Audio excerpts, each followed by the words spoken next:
mintalah rizki ataupun harta ini kepada Allah Subhanahu wa ta'ala. Karena yang namanya harta atau rizki itu tidak mungkin kemana, tidak mungkin salah alamat, mungkin bahasa kitanya. Malaikat yang membawa rizki kita itu kan tidak mungkin salah alamat, pasti akan diberikan kepada orang yang sudah dicatat rizkinya oleh Allah Subhanahu wa ta'ala. Artinya kalau kita yakin dan percaya bahwa setiap kita ini sudah dicatat takdirnya, ketika Allah Subhanahu wa ta'ala mencatat setiap takdir makhluknya di Lauhil Mahfuz, ditambah-tambah ketika kita berada di alam rahim. Ketika kita berada di alam rahim ibu kita, malaikat kan datang kemudian mencatat rizkinya. Artinya rizki kita ini sudah dicatat. Sehebat apapun manusia mencari rizki itu, tidak mungkin tambah dari yang sudah dicatat. Tak mungkin, mustahil. Mau keluar dengan catatan Allah Subhanahu wa ta'ala itu mustahil. Karena manusia sudah dicatat, kenapa kemudian kita menjadi bingung? Kita menjadi stres, bukankah rizki kita sudah dicatat? Makanya Rasul mengatakan tidak mungkin orang itu diwafatkan kecuali disempurnakan rizkinya. Mustahil orang itu diwafatkan kalau rizkinya belum disempurnakan. Pasti disempurnakan dulu baru diwafatkan. Dari sini pentingnya seorang itu berjalan dengan takdir Allah Subhanahu wa ta'ala. Ma'asyiral muslimin yang dimuliakan Allah Subhanahu wa ta'ala, Hatim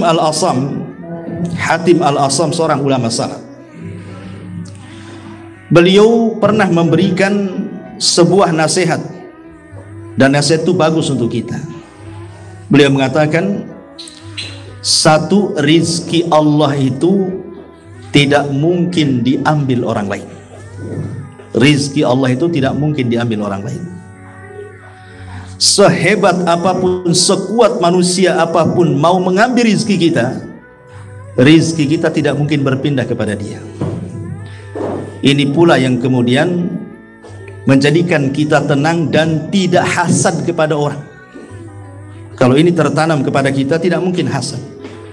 Karena maaf, ada sebagian orang yang kemudian curiga dengan orang lain. Ini jangan-jangan warung saya disihir nih sama tetangga sebelah nih, ya kan? Rizki kita sudah dicatat. Sekalipun mereka menggunakan 1000 dukun sekalipun untuk membangkrutkan kita, mustahil dukun-dukun itu bisa merampas rizki yang sudah dicatat Allah Subhanahu wa ta'ala. Kalau ini yang ditanam akidah seperti ini, tenang hidup kita ini, nggak mungkin stres, ya. Kenapa? Karena kata Hatim Al-Asam, rizki kita tidak mungkin diambil orang. Sebagaimana amalan kita juga, pahalanya tidak mungkin diambil orang. Salat kita, puasa kita, zakat kita, ya untuk kita, bukan untuk orang lain. Kecuali kalau kita berbuat zalim kepada orang, baru amalan kita diambil orang yang kita zalimi. Ma'asyiral muslimin wal muslimat rahimani wa rahimakumullah. Intinya kalau kita ingin yakin, percaya dengan takdir Allah Azza wa Jalla. Tetapi ada sebagian manusia itu kan tidak sabar ketika mengerja rizki. Ketidaksabaran inilah yang menjadikan kemudian harusnya dia mendapatkan rizki yang halal, akhirnya mendapatkan rizki yang haram, gara-gara nggak sabar tuh. Makanya pernah saya ceritakan kepada antum tentang kisah seorang pengemis yang datang ke rumah Ali bin Abi Thalib radhiyallahu anhu. Kemudian Ali menjanjikan akan memberikan 400 dirham. Maka setelah kemudian Ali mencari-cari 400 dirham itu di mana, nggak ketemu-temu tuh, lupa dia naruh. Manusiawi gitu. Ali juga manusia, kadang-kadang lupa, kayak kita juga lupa naruh kunci mobil, kunci motor, kadang-kadang lupa. Celakanya ingatnya waktu sholat pula tuh. Waktu sholat, iya. Waktu sholat pula ingat itu ya. Jadi Ali radhiyallahu an akhirnya karena kelamaan mencari uang, pengemis ini seolah-olah dibohongi. Betul tak Ali ini mau ngasih nih? Jangan-jangan janji saja. Akhirnya dia marah pergi. Sebelum pergi dia mencuri pelana kudanya Ali radhiyallahu anhu. Qadarullah, setelah dia pergi, baru saja mencuri kemudian pergi, uang itu pula ketemu. Kemudian dia bergegas mencari peminta-minta itu, tapi sudah pergi. Malah yang datang pembantunya dan menceritakan bahwa pelana kuda kita hilang, wahai Amirul Mukminin. Maka kemudian Ali radhiyallahu anhu mengatakan, ya sudah, kalau hilang, ini di tangan saya ada 400 dirham. Belilah pelana sana ke pasar. Niatnya saya tadi mau ngasih pengemis, tapi dia sudah nggak ada.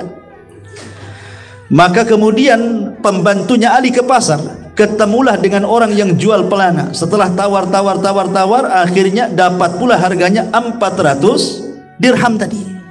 Dibawa balik. Setelah kemudian dibawa balik, Ali kaget karena itu pelana Ali.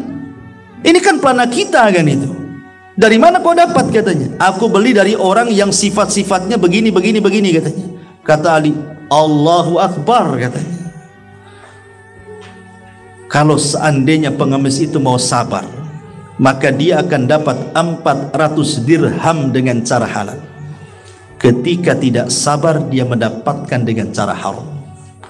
Kan kalau sabar dia dapatkan halal karena dikasih. Tapi karena dia tidak sabar mencuri, kemudian dia jual harta curiannya sama-sama 400 dirham, dapatnya dengan cara yang haram. Artinya kan tetap saja di angka 400 itu dapatnya.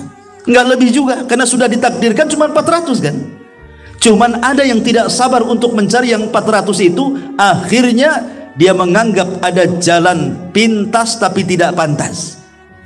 Dia dapat dengan cara yang haram. Makanya harus sabar. Mungkin Allah Subhanahu wa taala ketika kita menguji kita itu karena ada sebuah hikmah yang kita tidak tahu masalahnya. Ketika kita umpamanya mencari rezeki, kok masih dipersulit saja oleh Allah Azza wa Jalla. Sementara kita yakin bahwa Allah tidak mungkin mewafatkan kita kecuali disempurnakan rezekinya, tapi kok tidak juga dapat gitu ya. Boleh saja di balik sulitnya kita mencari rezeki dan Allah takdirkan belum diberikan apa yang kita minta, di balik itu ada hikmah yang kita tidak tahu. Makanya ada istilah Al-Quran itu, wa asa an takrahu syai'an wa huwa khairul lakum. Boleh jadi sesuatu yang kita anggap benci itu baik pula bagi Allah. Mungkin Allah hendak mempersiapkan sesuatu yang kita tidak tahu. Karena ada hadis Nabi yang mengatakan ada orang-orang miskin itu kalau dikayakan justru dia kurang ajar.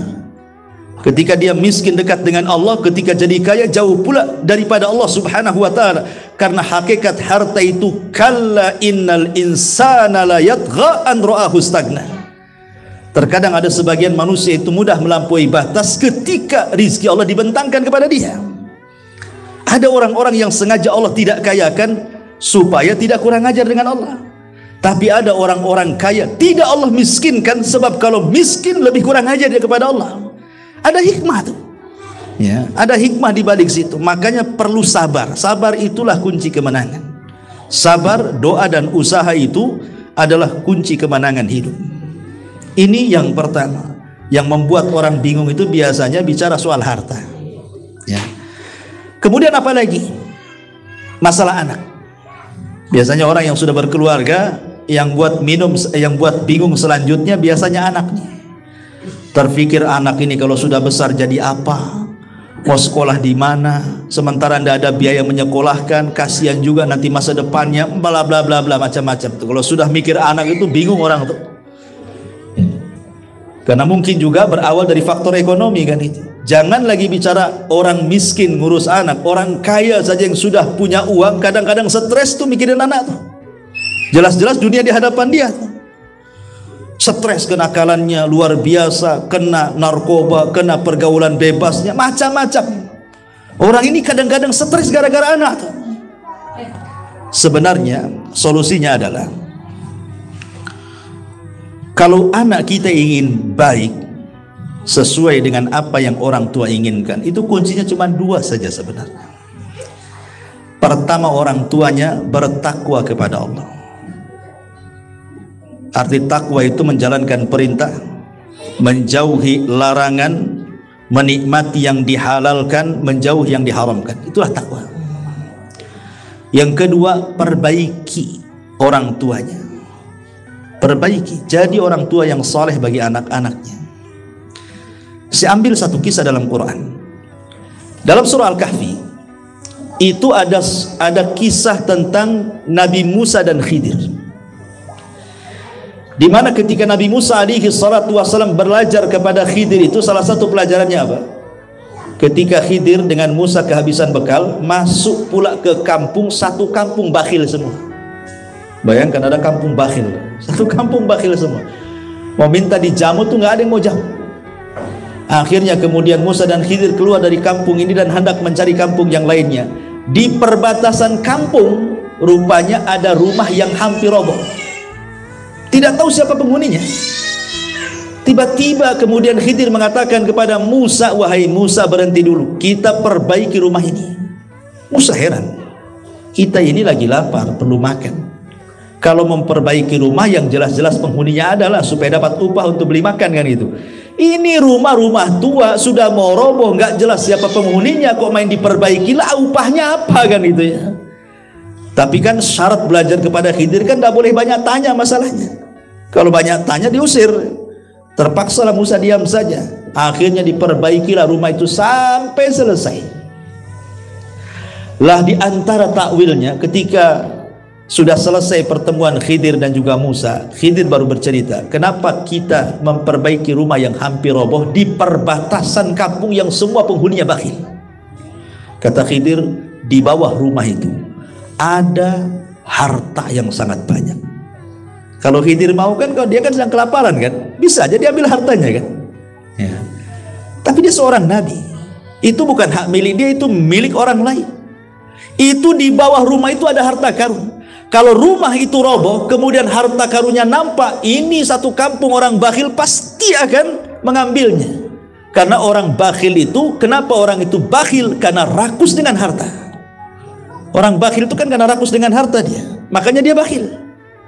Lah kita perbaiki karena rumah itu milik dua anak yatim. Dua anak yatim itu ada di kota, dan kedua orang tuanya adalah soleh dan soleha. Syahidnya apa? Wa kana abuhuma soleha. Kedua orang tuanya soleh. Syahidnya di sini ketika Khidir mengatakan karena kedua orang tuanya soleh, ketika kedua orang tuanya meninggal, Allah kirim para malaikat, Allah kirim orang-orang baik untuk menjaga anaknya itu. Makanya tidak perlu sedih, tidak perlu takut tentang kondisi masa depan anak. Kalau kita bertakwa kepada Allah, kemudian berusaha memperbaiki diri, maka anak kita akan dijamin oleh Allah Subhanahu wa ta'ala. Umumnya anak itu rusak itu karena orang tuanya rusak. Karena yang paling banyak merusak anak itu orang tua. Itu kata-kata Ibnul Qayyim rahimahullah ta'ala. Kebanyakan yang merusak anak itu orang tua, bukan pergaulan. Pergaulan itu dampak dari orang tua tidak bisa merawat anak, akhirnya dia bergaul dengan pergaulan yang gak bagus. Tapi awalnya dari orang tua. Jadi kalau orang tuanya soleh, orang tuanya takwa, orang tuanya baik, insya Allah anaknya juga akan baik. Karena Allah kirim para malaikat untuk menjaganya. Hatta pun kalaupun orang tuanya sudah meninggal, pasti anaknya akan baik. Saya akan ceritakan. Ada dua khalifah di zaman kerajaan dulu, di zaman kerajaan Bani Abbasiyah. Pertama Umar bin Abdul Aziz, yang kedua Hisham ibnu Malik. Umar bin Abdul Aziz dan Hisham ibnu Malik, atau Sulaiman ibn Malik. Umar bin Abdul Aziz itu kan terkenal tuh khalifah yang sangat adil. 2 tahun kekuasaannya tidak ada orang miskin di negaranya. Dia berkuasa 2 tahun saja, tapi tidak ada orang miskin di zamannya. Sampai orang bersedekah bingung nyari orang fakir.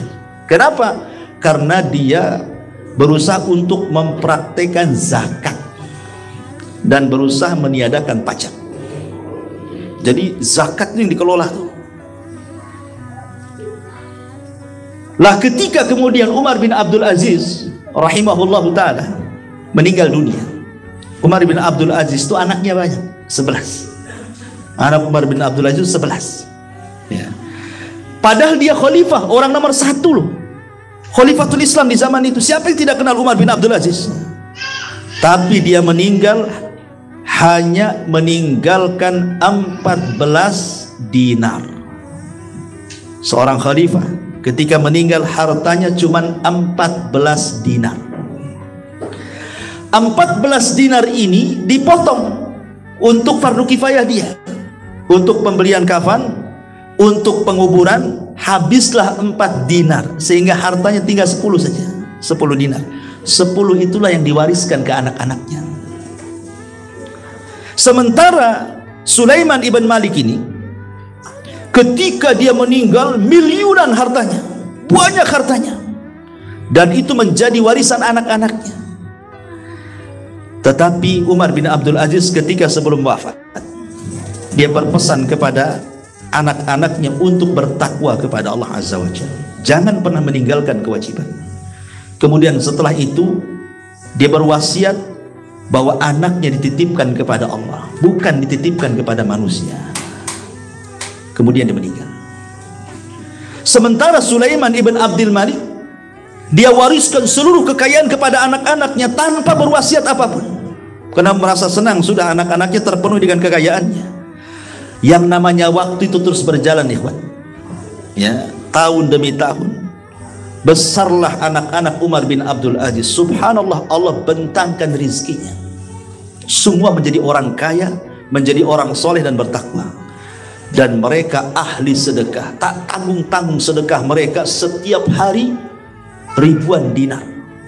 Sementara putra daripada Sulaiman ibn Malik hartanya habis, kemudian anak-anaknya menjadi gelandangan dan pengemis.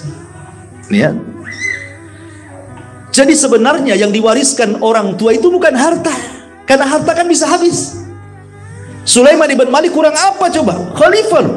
Ketika meninggal hartanya untuk anaknya, ludas juga habis, anaknya jadi gelandangan. Sementara Umar bin Abdul Aziz sama sekali tidak menitipkan warisan hartanya yang banyak, hanya beberapa dirham saja.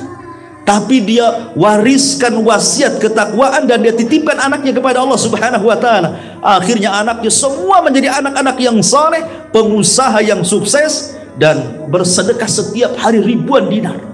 Oh, luar biasa, ikhwan. Ya kan? Dari sini ma'asyiral muslimin yang dimuliakan, kenapa orang tua sedih gara-gara anak? Karena orang tuanya tidak bertakwa dan tidak berusaha untuk memperbaiki diri. Itu sebenarnya kuncinya di situ. Ini yang kedua. Yang ketiga, apalagi yang membuat Anda bingung ini? Biasanya masa depan. Orang bingung itu gara-gara mikirin masa depan biasanya. Gimana nih masa depan saya, perusahaan saya, warung saya, usaha saya, bagaimana nasib keluarga. Pasti orang bicara soal masa depan tuh biasanya. Orang belum terjadi sudah bingung dulu tuh. Sudah stres dulu, kepikiran tuh apa yang akan terjadi besok, lusa, tahun depan, udah bingung dulu kita kan. Ma'asyiral muslimin yang dimuliakan Allah Subhanahu wa taala. Kalau kita tidak ingin bingung soal masa depan, apa yang kita akan makan, apa yang kita akan minum, apa yang kita akan dapati, sebenarnya tidak perlu bingung. Ada hadis, pegang satu kaidah. Hadis Nabi SAW, wasiat Rasul kepada Mu'adz ibnu Jabal atau kepada Abdullah ibn Abbas radhiyallahu anhu. Jadi Abdullah ibn Abbas radhiyallahu anhu suatu hari dibonceng Nabi. Satu hari dibonceng Nabi itu. Ya.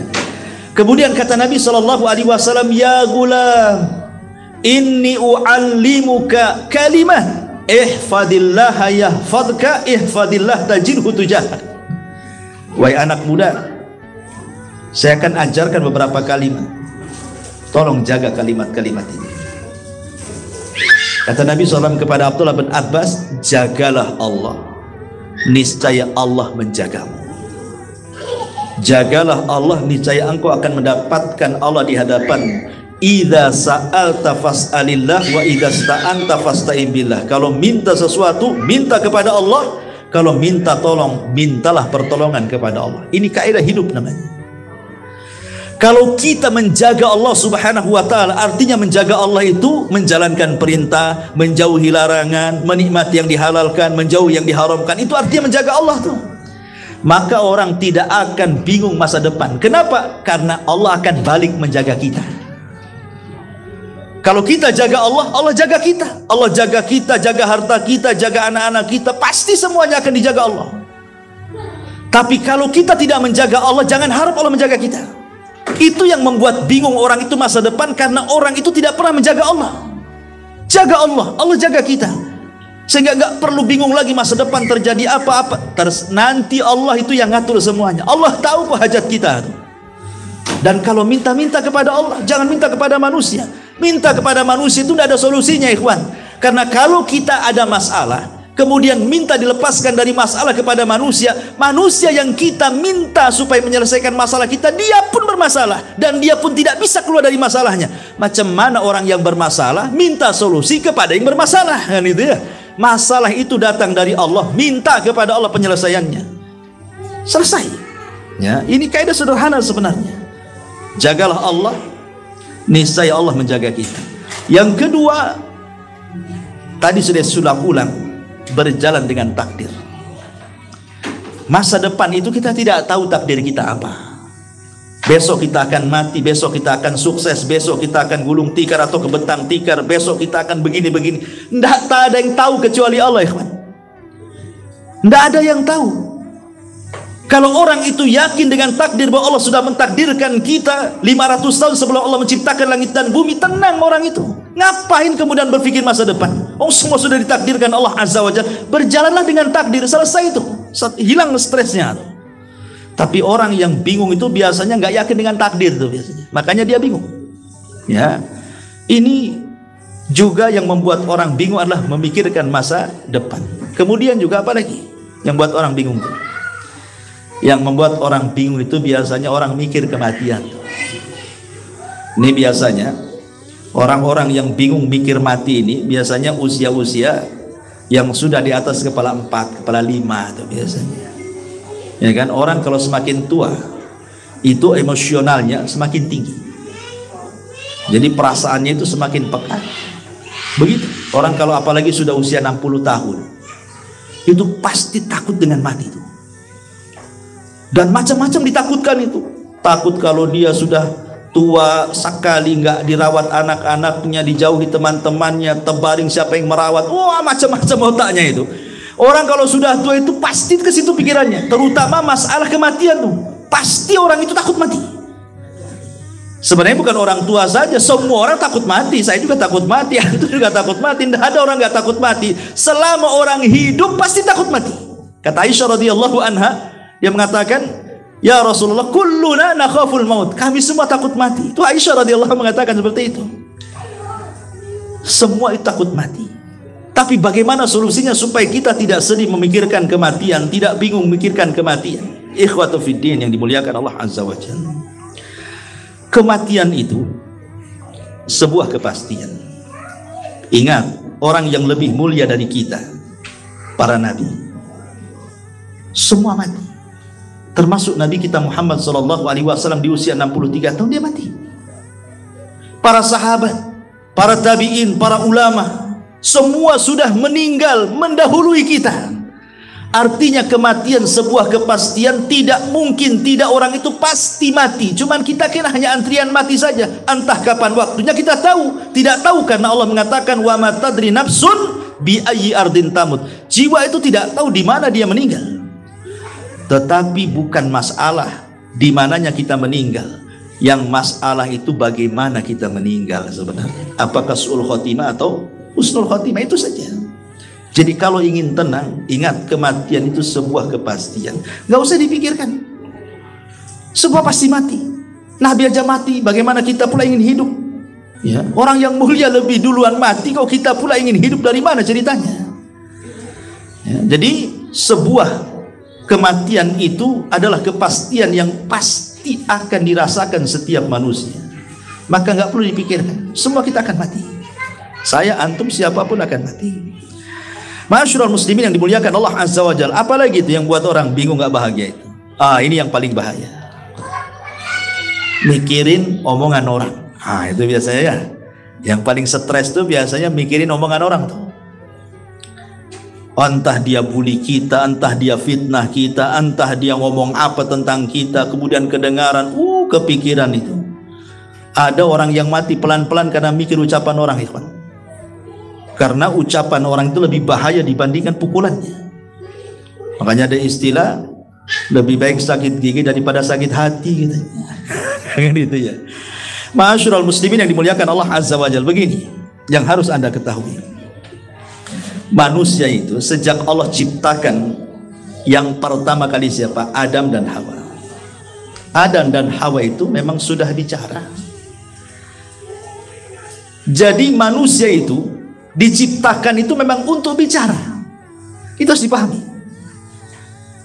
Semua manusia diciptakan Allah itu bicara. Ya, yang bisu itu 1-2 saja, tapi umumnya manusia itu kan bicara. Sejak zaman Allah menciptakan Adam itu sudah bicara. Namanya Adam Hawa itu. Semua manusia memang diciptakan bisa bicara. Tapi yang harus Anda pahami bahwa manusia diciptakan untuk bicara bukan berarti dia diciptakan untuk membicarakan kita. Tidak. Kalaupun dia membicarakan kita itu ya mungkin sekali-kali. Tidak mungkin dia bicara kita terus saja. Nanti lama-lama sariawan dia. Masa dia ngomongin kita dari mulai lahir sampai dia wafat? Mana ada ceritanya? Itu sekali-kali saja karena lagi benci dengan kita. Sebab pandangan orang benci itu yang baik jadi buruk, tapi pandangan orang cinta terbalik. Orang sesuatu yang buruk pasti baik. Ya kan? Kalau orang sudah senang sama kita, nggak dipandang keburukan kita itu, yang dipandang kebaikannya. Tapi kalau sudah benci kita, jangan harap dia bicara kebaikan kita, yang ada keburukannya saja. Itulah fitrah manusia. Ini yang pertama. Manusia itu diciptakan memang harus bicara, tetapi tidak diciptakan untuk bicara kepada kita selamanya. Pasti ada waktu berhentinya. Tunggu berhentinya sajalah. Biarkan dia ngomong dulu. Nanti lama-lama capek sendiri. Ya, ini yang pertama. Yang kedua, karena manusia akan bicara seterusnya dan tidak mungkin berhenti manusia itu. Tapi satu sisi tidak mungkin pula dia membicarakan kita terus. Yang kedua, ingat bahwa bicaranya manusia kepada kita tidak mungkin merubah takdir Allah. Ingat itu. Manusia mau ngomong apa tentang kita, tidak mungkin takdir Allah berubah. Mustahil. Manusia ngomong apa saja nggak akan merubah takdir. Makanya dari sini kata para ulama, karena ucapan manusia tidak mungkin menolak takdir, jadikan omongan manusia itu sama saja, baik dia ketika memuji kita ataupun mencela kita, jadikan sama pujian dan celaan. Kalau orang bisa ini menyeimbangkan, tidak melebihkan antara pujian dan celaan, tenang hidupnya. Mau dia muji kita, alhamdulillah. Mau dia mencela kita, innalillah. Selesai, nggak usah berubah hati kita ini. Karena ucapan manusia tidak mungkin membakar kulit kita gitu seperti api membakar kita, tidak. Cuman yang dibakar itu hati kita saja. Nah, sengaja dibakar-bakar. Janganlah kemudian sudah orang itu hendak menghembuskan api ke hati, kemudian kita pula membakarkan hati dia, bakar-bakaran nanti ujung-ujungnya itu. Nah, ini nggak akan bahagia kepikiran selamanya. Maka ingat bahwa Nabi SAW adalah panutan yang paling hebat dalam persoalan ini. Mengaca kepada kehidupan Nabi. Ingat mengenal sejarah Nabi itu bukan mendengar sejarah kelahirannya di Mekah tanggal 12 hari Senin tahun gajah. Kemudian istrinya siapa, pamannya siapa, dia di Mekah hijrah ke Madinah, dan bukan hanya sebatas itu bicara sejarah itu. Tapi sejarah itu dibicarakan dan diceritakan kepada kita untuk diambil ibrah dan pelajaran. Sebagaimana kalau seandainya ada suami istri bercerai, Nabi juga bercerai. Sebagaimana ada orang bercerai rujuk, Nabi juga rujuk. Ya. Sebagaimana ada orang yang kehilangan anaknya karena meninggal, Nabi lo anak-anaknya meninggal semua. Yang laki-laki itu. Qasim meninggal waktu bayi, Ibrahim meninggal waktu bayi. Kemudian Ibrahim yang terakhir meninggal juga di usia 10 tahun 8 bulan, meninggal juga di waktu bayi. Apalagi termasuk juga kalau kita lo diejek manusia, Nabi juga diejek manusia, gitu maksudnya.